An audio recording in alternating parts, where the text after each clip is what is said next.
نحمده ونصلي على رسوله الكريم اما بعد فاعوذ بالله من الشيطان الرجيم بسم الله الرحمن الرحيم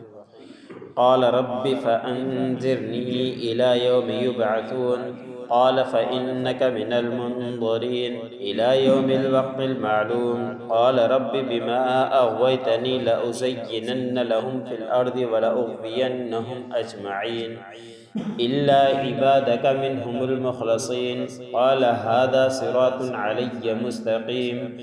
إن عبادي ليس لك عليهم سلطان إلا من اتبعك من الغاوين وإن جهنم لموعدهم أجمعين لها 7 أبواب لكل باب منهم جزء مقسوم۔ سورۃ الحجر کا درس چل رہا ہے۔ اسی صورت کی آیت نمبر 36 سے لے کر 44 تک تلاوت کی گئی۔ گزشتہ آیتوں کے اندر تذکرہ ہوا کہ اللہ رب العزت نے انسان کے بنانے کا، آدم علیہ السلام کے بنانے کا ارادہ کیا، اور ساتھ میں فرشتوں سے کہا اور شیاطین سے بھی کہا کہ تم ان کو سجدہ کرو، تو سجدے تو فرشتے تو سجدے میں گر گئے تھے سب کے سب، لیکن ابلیس نے انکار کر دیا اور وہ ضد پر آ گیا اور تکبر کیا کہ مجھے آگ سے پیدا کیا ہے، ان کو مٹی سے، میں کمتر چیز کو کیسے سجدہ کر سکتا ہوں، انہوں نے سجدہ نہیں کیا۔ تو اللہ رب العزت نے فرمایا تھا کہ تم مردود ہے، یہاں سے نکل جا۔ اور اس وقت پھر شیطان نے کہا کہ پھر اے پروردگار مجھے مہلت دے دیجئے، اس دن جب تمام انسانوں کو نفخہ اولیٰ میں اٹھایا جائے گا، اس وقت تک مجھے مہلت دے دے، ورنہ موت تو آنی ہی ہے، لیکن ان کو نفخہ اولیٰ تک مہلت دے دی گئی۔ اندازہ کریں اللہ کی رحمت کا، سخت غصے کے اندر بھی، اور اس نے ضد کیا اور تکبر کیا، اور اس وقت اس نے دعا کی کہ مجھے قیامت تک رہنے کی اجازت دے جب نفخہ اولیٰ ہو، تو اللہ رب العزت نے اس کی دعا کو قبول بھی کر دیا اور اس کو کہہ بھی دیا کہ آپ کو جس دن یہ اٹھائے جائیں گے زندہ ہو کر قبروں سے، اس وقت تک تجھے اجازت ہے۔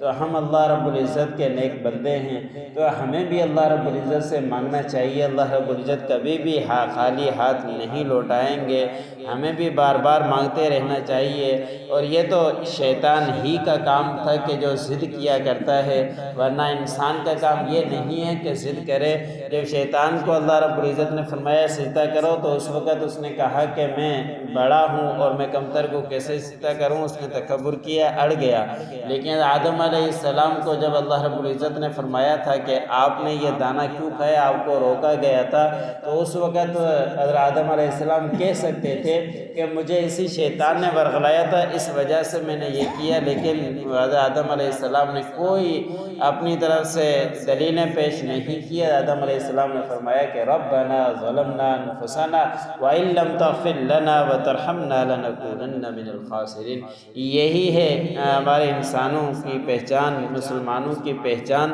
جو معمولی سے بھی غلطی ہو جائے تو اس کو دلیلیں دینے کے بجائے اللہ رب العزت کی طرف رجوع کرنا چاہیے اور اپنے آپ کو ہی قصوروار ٹھہرانا چاہیے۔ شیطان نے نہیں مانا، ضد کی، تو اس نے دعا بھی کی، اللہ رب العزت نے اس کی دعا قبول کی۔ پھر اللہ رب العزت نے فرمایا کہ بے شک تجھے مہلت دے دی گئی ہے، جب یہ قیامت قائم ہوگی، نفخہ اولیٰ ہوگا، سب قبروں سے جب اٹھیں گے، اس وقت تک کا آپ کو مہلت ہے۔ پھر اسی شیطان نے کہا کہ اے میرے رب، آپ نے مجھے گمراہ کیا۔ اب یہی تو تکبر آڑی ہے، خود اپنی وجہ سے ہی ہوا، لیکن نسبت اللہ رب العزت کی طرف کر رہے کہ آپ ہی نے مجھے گمراہ کیا۔ اب میں زمین کے اندر جا کر سب کو میں گمراہ کروں گا اور سب کو راستے سے بھٹکاؤں گا اور سب کے دلوں کے اندر وسوسے ڈالوں گا، پھر وہ اسی کے اندر گمراہی کے اندر پڑے رہیں گے، وسوسوں کے اندر پڑے رہیں گے۔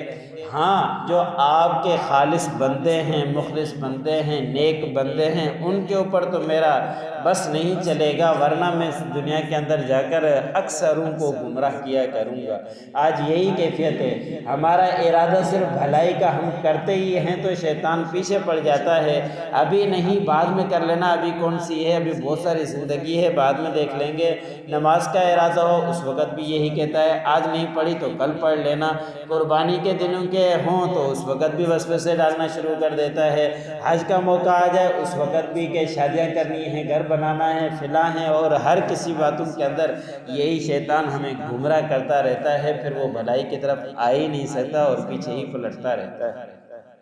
یہ اس وقت شیطان نے وعدہ کیا تھا، ابھی تک وہی چل رہا ہے کہ انسانوں کو گمراہ کرے چلے جا رہا ہے، مگر جو آپ کے خالص بندے ہیں ان کو وہ گمراہ شیطان نے کہا کہ میں گمراہ نہیں کر پاؤں گا۔ امام مالک رحمۃ اللہ علیہ بڑے اللہ والے اور بزرگ ہو کر گزرے اور امام ہو کر گزرے، ان کا آخری وقت تھا، موت کی کیفیت طاری تھی، تو اس وقت جب غشی کی کیفیت طاری ہو، موت کے وقت، تو جو مرنے کے قریب ہو اس کے قریب میں بیٹھ کر تلقین کی جاتی ہے، یعنی لا الہ الا اللہ پڑھا جاتا ہے، اس کو کہا نہیں جاتا تاکہ یہ پڑھتے رہیں تو اس کی زبان کے اوپر بھی جاری ہو جائے، تو شاگرد بہت سارے آگے اور آگے یہ تلقین کرتے رہے کہ لا الہ الا اللہ پڑھتے رہے، لیکن حضرت امام مالک رحمۃ اللہ علیہ تھوڑی دیر کے بعد ہوش میں آئے اور فرمایا کہ لا لا۔ شاگرد بڑے حیران ہو گئے کہ ہم کہہ رہے ہیں کہ لا الہ الا اللہ یہ زبان سے نکالے، لا کا مطلب ہے کہ نہیں، کہ میں پڑھنے والا نہیں ہوں۔ شاگردوں کو بڑی پریشانی ہوئی کہ بڑے اللہ والے اور بزرگ اور ہمارے امام اور کتنے ہی ہزاروں ان کے شاگرد اور یہ کلمہ نہیں پڑھتے اور کہتے ہیں کہ لا لا، وہ بڑے پریشان ہوئے۔ شاگرد تھوڑی دیر کے بعد ہوش میں آئے تو شاگردوں نے سوال کر دیا کہ ہم تو لا الہ الا اللہ کی تلقین کر رہے تھے لیکن آپ فرما رہے تھے کہ لا لا، یہ کیا معاملہ تھا؟ تو امام مالک رحمۃ اللہ علیہ نے فرمایا کہ میں آپ لوگوں کو جواب میں لا لا نہیں کہہ رہا تھا، بلکہ اس کیفیت کے اندر بھی میرے پاس شیطان آیا اور اس نے کہا کہ اے مالک تو میرے وار سے بچا چلا جا رہا ہے، تو ان کو میں جواب دے رہا تھا کہ لا لا میں ابھی تک نہیں بچ رہا، جب تک کہ میرے جسم میں روح ہے، سانس ہے، میں آپ کے وار سے نہیں بچ سکتا، میں ان کو جواب دے رہا تھا۔ شیطان کسی بھی کیفیت کے اندر چھوڑتا نہیں ہے، آخر وقت کے اندر بھی لگا رہتا ہے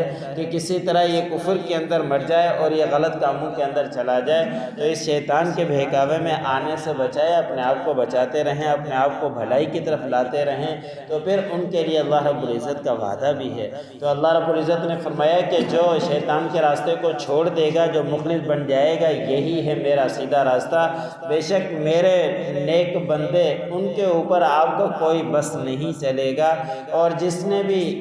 آپ کی پیروی کی سرکشوں میں سے، گمراہوں میں سے، پھر ان کے لیے جہنم کا وعدہ ہے کہ ان کو جہنم کے اندر داخل کیا جائے گا سب کو، اور پھر ان کے لیے اللہ رب العزت نے فرمایا کہ 7 دروازے ہم نے بنائے ہیں، ہر ایک کے لیے الگ الگ حصہ ہے، کہ کچھ عیسائی ہوں گے وہ الگ میں، کچھ صابی ہوں گے وہ الگ میں، اور سب سے زیادہ سزا منافقین کو دی جائے گی، اور ان کا 7واں طبقہ ہے، اس لیے کہ منافقین سامنے ایک ہوا کرتے تھے، پیٹھ پیچھے کچھ اور ہوا کرتے تھے، ان کی سزائیں بھی اللہ رب العزت نے سخت بیان فرمائی۔